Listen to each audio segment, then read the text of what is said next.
If you want to get superhuman strength and muscle, look no further than the half-Viltrumite hero of Earth, Mark Grayson. Given that he is half-Viltrumite, it's no wonder that he has an incredible aesthetic physique. But you don't need to be the son of a world-conquering, child-abusing, insect-loving alien to get a physique just like Mark, because I'm going to show you how you can achieve his aesthetic physique at home with 0 weights. So not only will you look like a Viltrumite, but you'll also develop their superhuman strength and become invincible.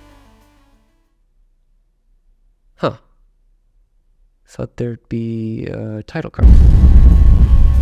I'm going to break down Invincible's physique and training from the show. I'm going to give you all of the exercises to not only look like Invincible, but to train like him as well. And of course, for the beginners out there, I'll give you guys some easier variations of some of the exercises so you can start training like Invincible no matter if you're Omni-Man level or Shapesmith level. So let's take a closer look at Jesus!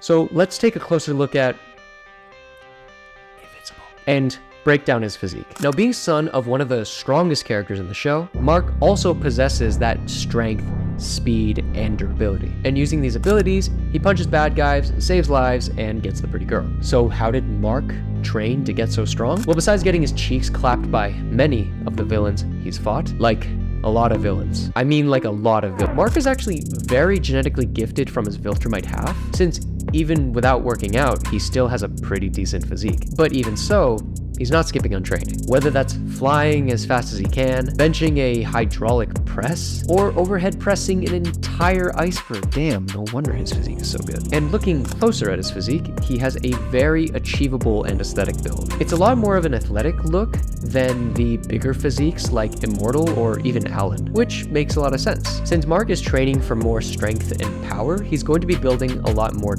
denser muscle fibers that allow him to exude more force and exude more force quickly. But still, training this way can result in a really nice physique. Speaking of which, I think the best part of his physique is his capped shoulders. Combined with his incredible V-taper, which is formed mainly from his lats, really adds a lot to the overall Invincible aesthetic. His upper back has good definition, and we should train it, although it's not going to be the main focus of our back exercises. His chest also stands out, of course, which makes sense because Mark is very fluent in Chinese. Oh. But his arms are also really good. You can definitely see his biceps and triceps pop in some of the scenes. And let's not forget about his forearms, which also have some very respectable thickness themselves. But speaking of thickness,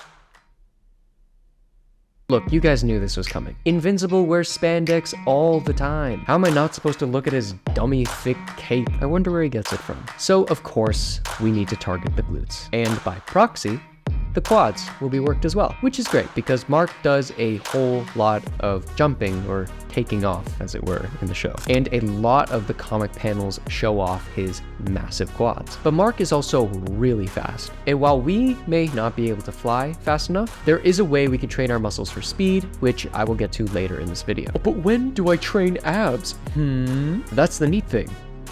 You don't. To be honest, I feel like we get enough ab training with the exercises in this video, which is fine because Mark's abs aren't crazy. Sure, he might have them, but they don't really stand out in his overall physique. So I don't think we need to train those directly. But what we definitely need to train for is that superhuman V-taper, which we will cover in the pulling exercises. However, we can't just be focusing on aesthetics if we want to train like Invincible. Mark doesn't just look good, he's also incredibly strong. So we'll want to do some more strength-based exercises to get that alien power. So the first exercise we're going to look at, which not only helps us to get stronger, but it's also going to work the lats, the biceps, and that's the assisted one-arm chin-up. There are many ways to use assistance, but one of my favorite ways is just to use a strap. You can use anything like a belt or a towel, and you can easily adjust the difficulty by your hand positioning on the strap. The higher up it is, the easier. The lower down it is, the harder. But let's say you can't do any chin-ups, then doing single-arm rows is going to achieve similar results. But Invincible isn't just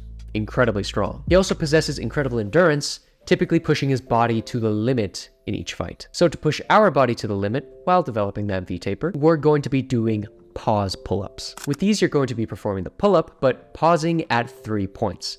The bottom portion, the middle portion, and the top portion for about 5 seconds each. This is not only going to be incredible for developing your back, but also helping you strengthen the pull-up as well as build muscular endurance. But these don't only just work with the pull-ups. You can do the same exact technique with inverted rows if you can't do pull-ups just yet. But to really focus that V-taper and to train our back, we gotta isolate the lats somehow. And we can do this by doing front lever raises. This is one of my favorite back exercises because it works your entire back and strengthens it as well. And if you close your eyes, it can actually feel like you're flying. But of course, if you find these way too difficult, you can always just do scap pulls, which are a lot easier. Now, I get a lot of comments from people saying that some of the exercises that I share in these videos are way too hard. And I get it, because at the start of my journey, I couldn't do a single pull-up with clean form. And after all, everyone is at a different level, so your workout isn't going to look the exact same as mine. And that's why the best and fastest way to achieve an anime level physique in 2025 is not just to have an effective workout, but it's to follow a step-by-step progressive overload system. Because this type of system allows you to start with the perfect exercises fit for your progress level, and then gradually leveling up your exercises, making sure you never plateau. And this is what allows my students to achieve physiques like Invincible, Sung Jin Woo, or even Toji, all from the comfort of their own bedrooms, because they follow a proven game plan to build strength and muscle from home. Which brings me to the calisthenics game plan. This is the most effective system that I've ever developed for building strength and muscle without weights, which is why over 450 guys already got in within the first 9 weeks. And right now they're getting 3D shoulders, anime level arms, and backs just like Toji. So if you want to be a part of this new wave of guys who are crushing it and becoming the main characters of their own stories, then click the link in the description to learn more. But we can't just be training the lats. Look, I know you guys want to grow your lats wide enough so you can start gliding in the sky, but trust me, there's other parts that we need to train too, like the upper back, the biceps, and of course the forearms. So how do we target all 3 muscles at the same time with one exercise? Well, with some false grips, supinated inverted rows, of course. Grab something like rings with a super deep grip where your forearms are completely flexed. Then keep your forearms locked as you pull your body upwards and twisting your hands outwards so you activate your biceps. To really feel your muscles working, squeeze as hard as you can at the top, then slowly lower down on the negative. And in no time, you'll start developing that superhuman back. But to give our biceps some more work, doing some bodyweight bicep curls is going to be essential for developing Invincible's arms. But biceps alone isn't going to turn you into Invincible. With the amount of fist fighting in the show, and there's a lot, to actually train like Invincible, we need to start getting our punching muscles primed and build up our double D man chest to deflect those punches. All of that will be covered in the pushing exercises. To get that explosive punching power, the first exercise is going to be dynamic explosive push-ups. With the added hurdle of getting over some object, not only are you training for explosiveness, but the offset of your arms allows you to train one side at a time as well. For me, I'm using a parallette, but you can use anything you get your grubby little hands on. Why did I say it like that?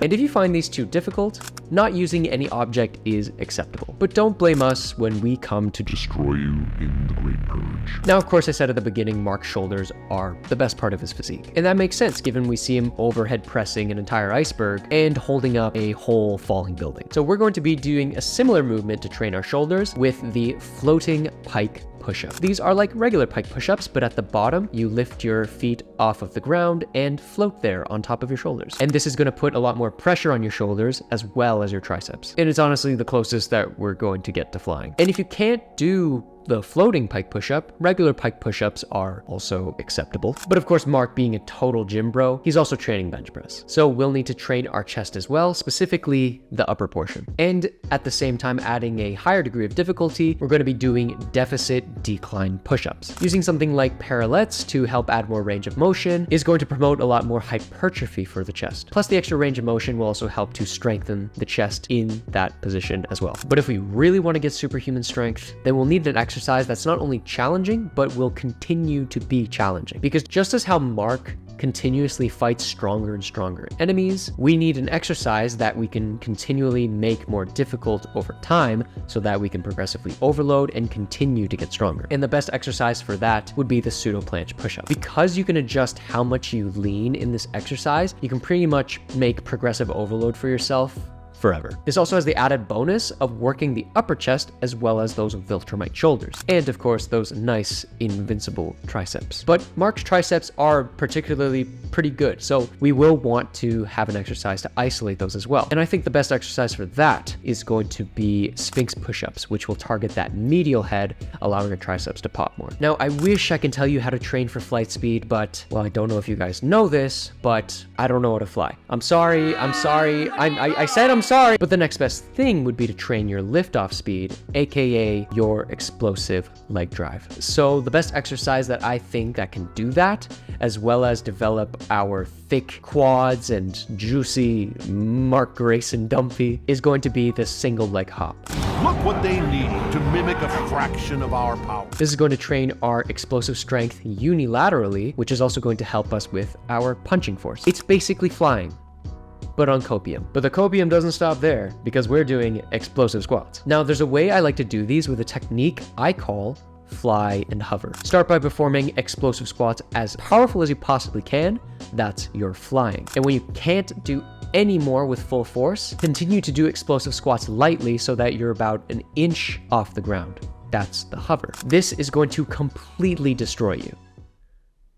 In a good way. But that's all about the takeoff. What about the actual speed? Well, to train speed, one of the best muscles to target is actually the hamstrings. So doing Nordic negatives are going to help us train for speed. Shove your feet under something heavy like a couch and slowly lower down from your knees until you can't go anymore or you reach the floor. Then shove yourself back up and repeat. If you find these too difficult for you, you can always do the classic hip hinge, which will still work the hamstrings and also have the added benefit of working the glutes. And speaking of glutes, isolating the glutes is probably going to be essential, and the best exercise for that, of course, is the single leg glute bridge. Nothing's going to beat that in terms of calisthenics glutes isolation. So now with all of the exercises covered, this is what the final routine is going to look like. I would actually go for a full body split for this routine, and I do this for a couple reasons. One, Invincible is a character who utilizes his entire body when he is fighting, whether that's flying while punching or punching while flying, and all of that requires entire body engagement as well as good cardio, which is what this split is good for, because we're going to be exhausting our whole body all in a single day. On top of that, Mark is